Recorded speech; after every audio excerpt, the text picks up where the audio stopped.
नमस्कार, एजे में आपका स्वागत है। हमारी टीम पहुंच चुकी है हरदोई के 52 में। यहां पर भारतीय जनता पार्टी की सभा आयोजित की गई थी। यहां से भारतीय जनता पार्टी की तरफ से लोकसभा के प्रत्याशी हैं जयप्रकाश रावत जी, और उनके साथ आए थे भारतीय जनता पार्टी के ही युवा नेता पारुल दीक्षित जी। इनसे बात करते हैं, इनसे जानते हैं कि आखिर क्या हवा है यहाँ पर भारतीय जनता पार्टी की, क्या कैंडिडेट की वजह से यहाँ पे वोट मिल रहा है या मोदी के नाम पे मिल रहा है, किसके नाम पे वोट मिल रहा है। देखिए, मोदी जी की तो आंधी चली रही है पूरे देश में। बाकी तो मैं घूम ही रहा हूँ। बाकी हमारा जो सांसद के प्रत्याशी हमारे हैं आदरणीय जयप्रकाश जी, वो यहाँ से 3 बार सांसद रहे हैं और उनकी एक बहुत ही साफ़ सुथरी छवि है। ईमानदार प्रत्याशी हैं, लोगों के सुख दुख में खड़े होते हैं, इसीलिए जनता ने उनको 3 बार यहाँ से लगातार संसद भेजा था। उसके बाद चौथी बार वो मोहनलालगंज से गए, उसके बाद राज्यसभा भी भेजे गए। 5 बार जो आदमी लोकसभा भेजा गया हो या लोकसभा में रहा हो, जनता के द्वारा भेजा गया हो, आप उसकी लोकप्रियता जान सकते हो क्या? मैं पूरा हरदोई में कई जगह घूमा, मैंने सबसे बड़ी समस्याएं देखी हैं। उनमें तो आयुष्मान जो भारत योजना थी उसके तहत जो कार्ड बनने थे, हेल्थ कार्ड 5 लाख तक के लिए फ्री, तो वो कहीं न कहीं लोगों में नहीं मिल पाए हैं। जहाँ तक मैंने पूछा तो बहुत कम मात्रा में हुआ है वो काम। देखिए, जागरूकता की कमी है। लोगों ने अपने कार्ड बनवाने में या तो पूरी अहम भूमिका नहीं निभाई या ध्यान नहीं दिया। लेकिन जहाँ तक मेरी जानकारी में है, जो क्षेत्र जनप्रतिनिधि समझदार थे, गांव के प्रधान समझदार थे, जहां का प्रधान सेक्रेटरी ये लोग अच्छे थे, उन्होंने बड़े पैमाने पर उस ग्राम सभाओं में बनाए हैं। और आपने देखा ही होगा कि लगभग करोड़ों की संख्या में हिंदुस्तान में बने हैं और लोगों को उसका लाभ भी मिल रहा है। मेरी जानकारी में हरदोई में एक नर्सिंग होम है, बालाजी हॉस्पिटल, उसमें लगभग 350 मरीज अभी तक ऐसे आ चुके हैं जिनका कार्ड बना हुआ था और उनकी निःशुल्क दवाई करी गई है। अच्छा, एक अहम सवाल, भारतीय जनता पार्टी के नरेश अग्रवाल जी भी नेता हैं, तो रैली होती है कहीं या यहाँ पे हुई, लगभग पार्टी के सभी लोग मौजूद थे, तो ऐसा क्या था जो वो नहीं आ पाए? उनकी रैली टोंडरपुर ब्लॉक में मझिला गांव में लगी है। और आप जानते हो, लोकसभा का बहुत बड़ा क्षेत्र है, व्यापक क्षेत्र है, हर जगह रैलियां हो रही हैं, हर जगह हमारे वरिष्ठ नेता, आप माननीय डॉक्टर अशोक वाजपेयी जी राज्यसभा के सांसद हैं, भारतीय जनता पार्टी के बहुत बड़े नेता हैं, वो यहाँ पर आए थे। मैंने जितना देखा यहाँ पब्लिक में, जितना घूमा हूँ, मोदी लहर चल रही है, उसमें कोई शक नहीं है, लोग कर रहे हैं। लेकिन कुछ सवाल हैं। एक तो पुराने सांसद को लेकर के लोगों में नाराज़गी है, एक तो जो आवारा जानवर हैं वो समस्या लोगों में बहुत बड़ी मात्रा में ग्रामीणों में देखी जा रही है। उसके लिए क्या करेंगे? जो लेट्रिन वगैरह नहीं मिल पाई अभी तक, ऐसा भी कई जगह है जहाँ प्रधानों की अनियमितता हुई है। देखिए भैया, ज़्यादातर ग्राम सभाओं में 100% शौचालय बनाए जा चुके हैं, 90% से ऊपर ग्राम सभाओं में।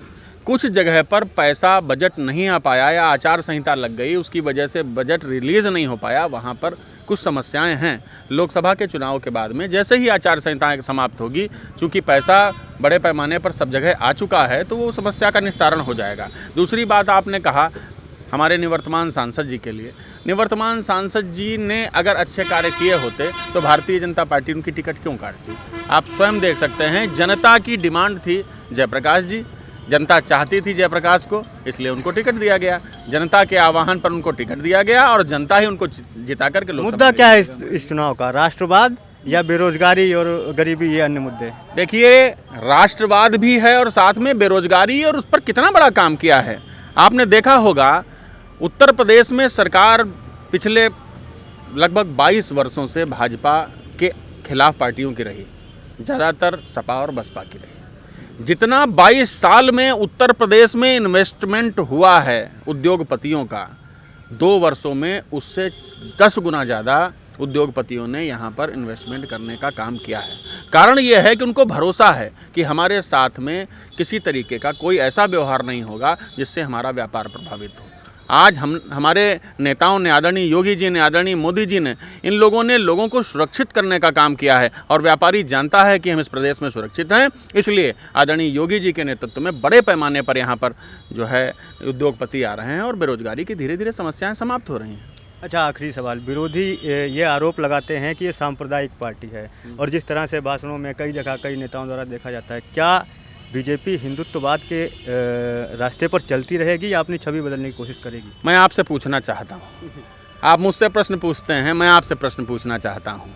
अभी हमारे मोदी जी ने योजनाएं लागू करी, चाहे स्वास्थ्य बीमा योजना हो, चाहे लोगों को शौचालय देने की बात हो, चाहे लोगों को गैस सिलेंडर और चूल्हे देने की बात हो, सबसे ज़्यादा अगर कोई लाभान्वित हुआ है तो अक़लियत के लोग हुए हैं और हमारे हरिजन भाई हुए हैं। सबसे ज़्यादा अक़लियत के लोग हुए हैं। अगर हम जाति और धर्म की राजनीति करते तो हम सिर्फ हिंदुओं को उस लाभ को देने का काम करते हैं। और आपने देखा होगा भी 2-3 दिन पहले मायावती जी ने एक भरी मीटिंग में क्या कहा था, आपने सुना होगा। उन्होंने कहा था कि अक़लियत के लोगों संगठित हो जाओ, भारतीय जनता पार्टी को हटाना है, मोदी जी को प्रधानमंत्री नहीं बनने देना है। देश के स्तर पर अगर देखा जाए तो पिछले कई दिनों से जो हिंदू था, जो बहुत उदार हृदय का माना जाता है, बिल्कुल कट्टर नहीं था, हिंदू कट्टर हो रहा है। वो पिछली कांग्रेस की सरकारों के अपीजमेंट के चलते हुआ। सपा जो भी यहाँ रही उन्होंने भी अपीजमेंट किया, ऐसा हिंदुओं का मानना है कि उन्होंने अल्पसंख्यकों का अपीजमेंट किया, तुष्टीकरण की राजनीति की। क्या इसके सबके चलते ही बीजेपी अब सत्ता से कहीं भी जाने का नाम नहीं ले रही?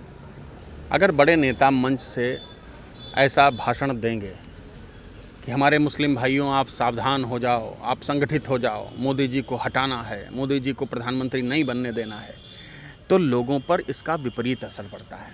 2014 से पहले भी डॉक्टर मनमोहन सिंह ने कहा था कि इस देश के संसाधनों पे सबसे पहला अधिकार अल्पसंख्यकों का है। वो भी फैक्टर तो यही सब चीज़ें हैं ना। मैं बता रहा हूँ कि हिंदुस्तान का हर जाति वर्ग का व्यक्ति हिंदुस्तान का व्यक्ति है।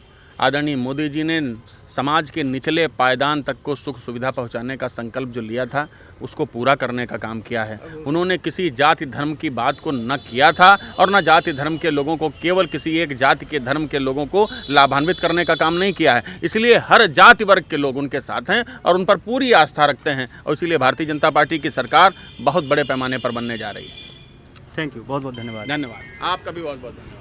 तो हमारे साथ मौजूद थे भारतीय जनता पार्टी के युवा नेता पारुल दीक्षित जी। इन्होंने अपनी पार्टी के पक्ष में बहुत सारी बातें रखी और इन्होंने बताया कि किस तरह से भारतीय जनता पार्टी की सरकार ने सभी को एक साथ लाभ दिया है। जो भी योजनाएं चली हैं उसमें किसी के साथ कोई दुर्भाव नहीं किया गया। बने रहिए हमारे साथ, हम आपको दिखाते रहेंगे, ऐसे ही कुछ लोगों से रूबरू कराते रहेंगे और ग्रामीणों की राय भी देते रहेंगे। नमस्कार।